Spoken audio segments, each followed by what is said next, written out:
Welcome to Inside the Mind of the Masters series.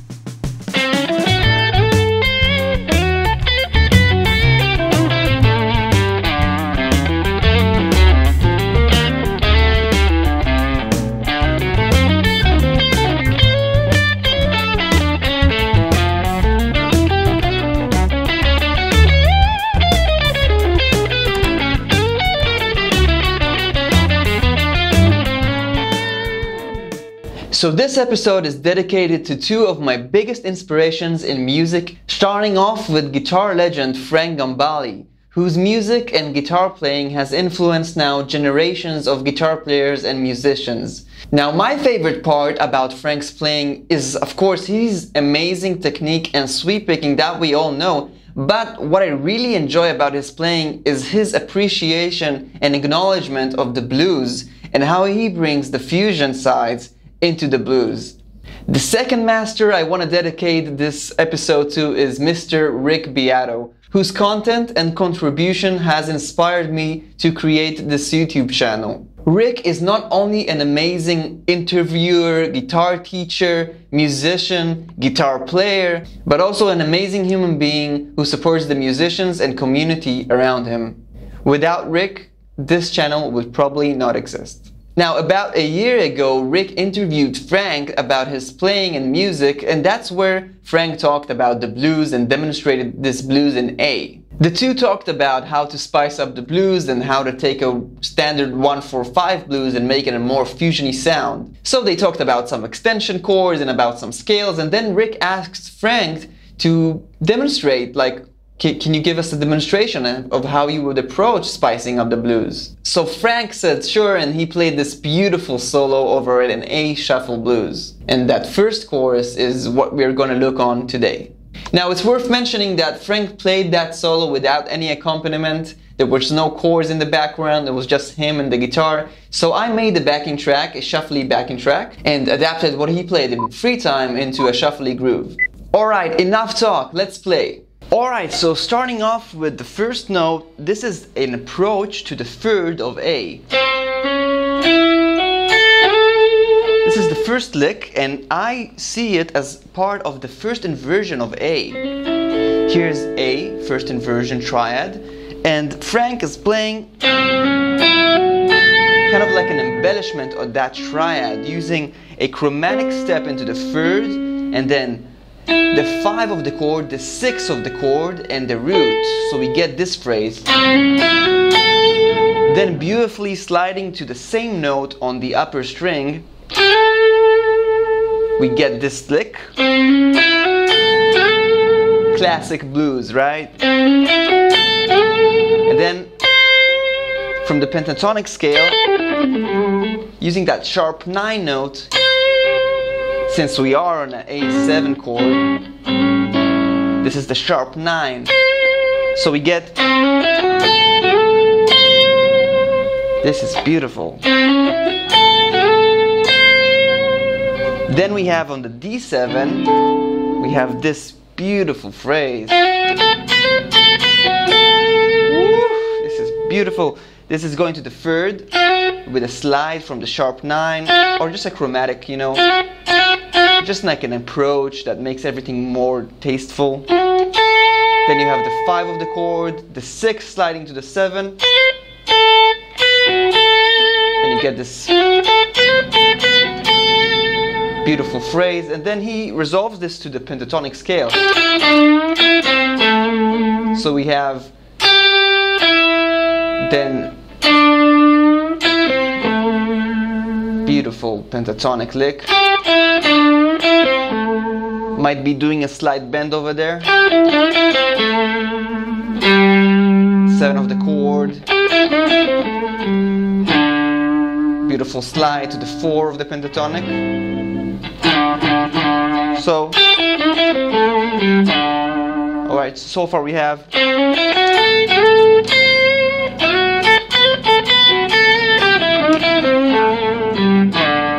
alright, now moving on to this triad, the first inversion that we had here, we have this lick. just like the one we had at the beginning.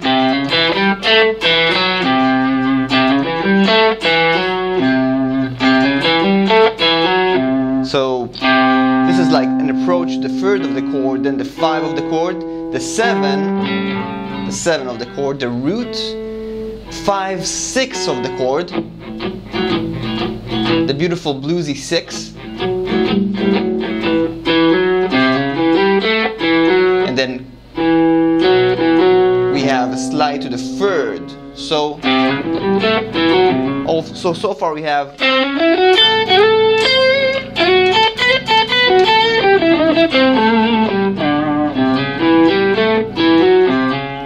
then Frank demonstrates how he uses this half step into the 4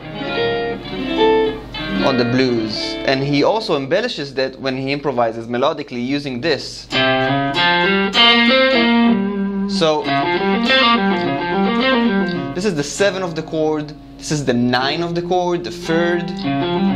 If this is the chord, you can see the 7, you can see here the 9, then the 3rd, and then a trill using the 5 and the 6 of the chord. If this is the triad, E flat, you can see the trill you can create on the 5 to the 6.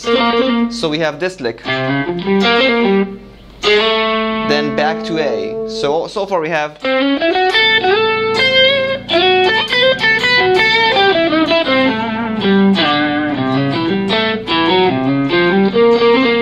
and then back to the pentatonic scale using this position.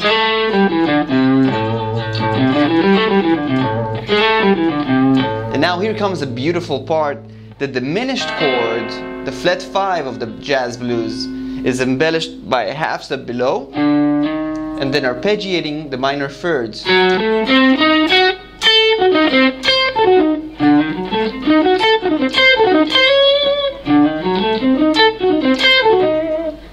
So here it is slowly.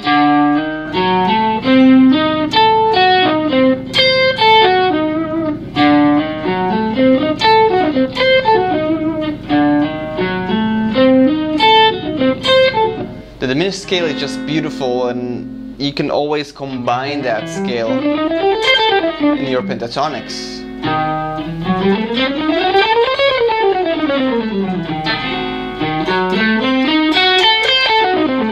Really beautiful. So far we have 1, 2, 3.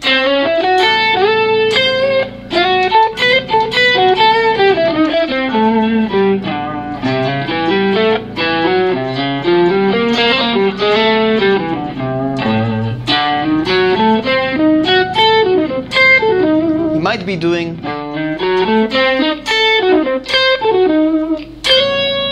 then resolving to the 3rd.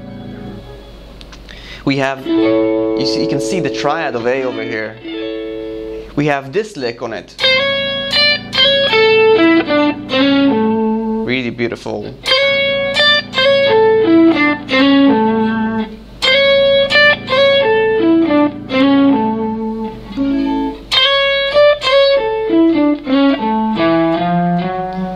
Okay, so this is the lick slowly again.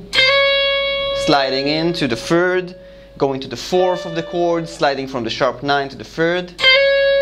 Now we have the 10th fret over here, that's the roots, the 5 of the chord, sliding from the 4th.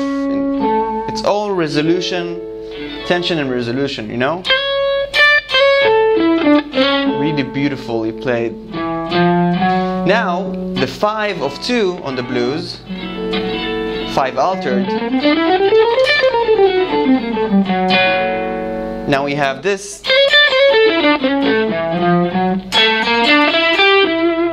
So if you look at the altered scale, this is just a piece of that altered scale. This is the piece.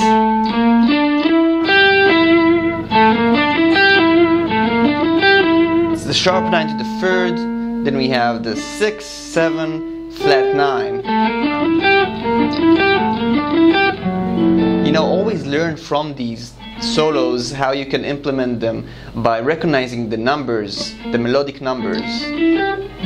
beautifully. And then resolving into an arpeggio of the 2.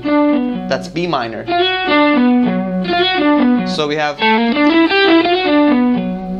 so altogether we have 1, 2, 3.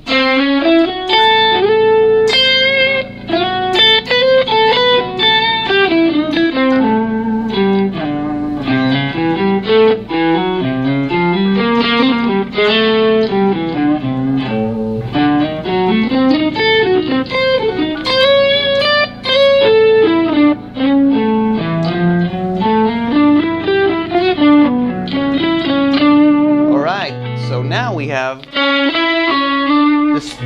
this phrase on the B minor. It's like the 9, 4, 9, 3rd, then 5, 7, 9. Very classic jazz bebop-y direction over here.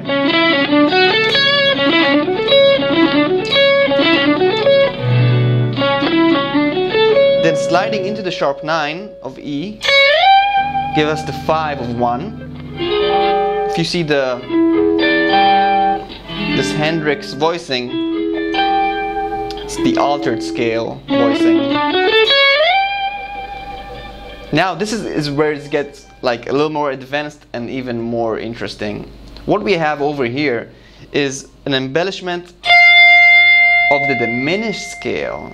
We're using parts of the diminished scale and even encountering some chromatic notes. So here it is. So we have sharp 9, flat 9 root, a chromatic note, another one, and then we have this D flat triad, which is, if you look at the different triads that you can build on the diminished scale, this is one of them.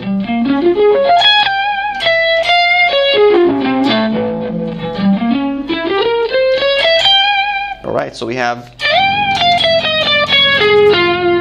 then he slightly repeats that note. So we have, then approaching to A7, we have this. So if this is the 9 of the chord, and this is the 7, we can approach it chromatically. So now we have a chromatic approach as a cell, as a 3rd cell. Then we have an upper arpeggio, 9, 7, 5, 3. So we have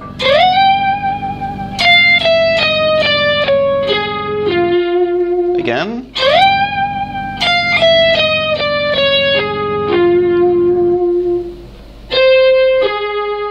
chromatic cell, upper arpeggio. Okay, now we're on the 5 of 2. He uses the altered scale.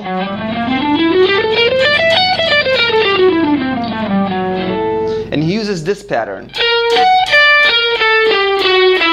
So this is the augmented major 7 arpeggio that is diatonic to the melodic minor scale. It's the 3rd degree of the melodic minor. And then he keeps going in the scale.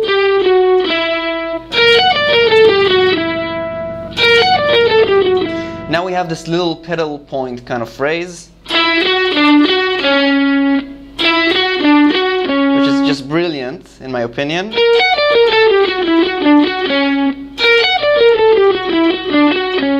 And then finishing off with this kind of like classic bebop-y sound. 2-5-1, do re da. The 3rd of E now, 7, flat 9, root. So we have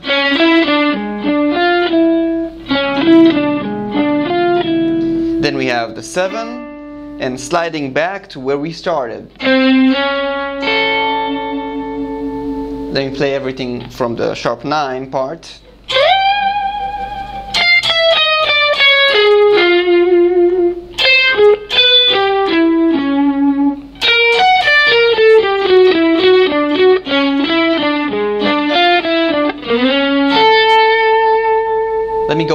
entire solo slowly.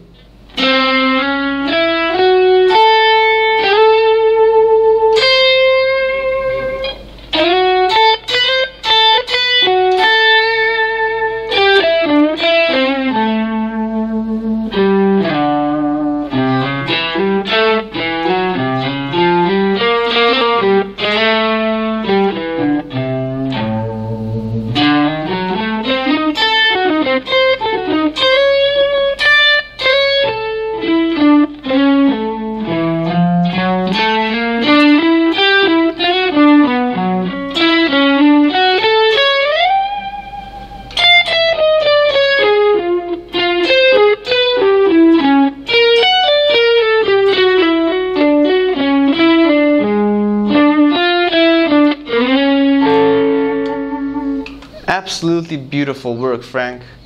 Alright everyone, that was it. Please make sure to subscribe and hit that like button. Also drop me a comment. Let me know what kind of players do you want to see in this series and what kind of videos would you like me to make in general. Also, if you're interested in this style of playing, please make sure to check out my online courses, 51 Galactic Jazz Licks, Diminished Licks and Workouts, and Galactic Modern Guitar. That's it for today. I'll see you in the next episode.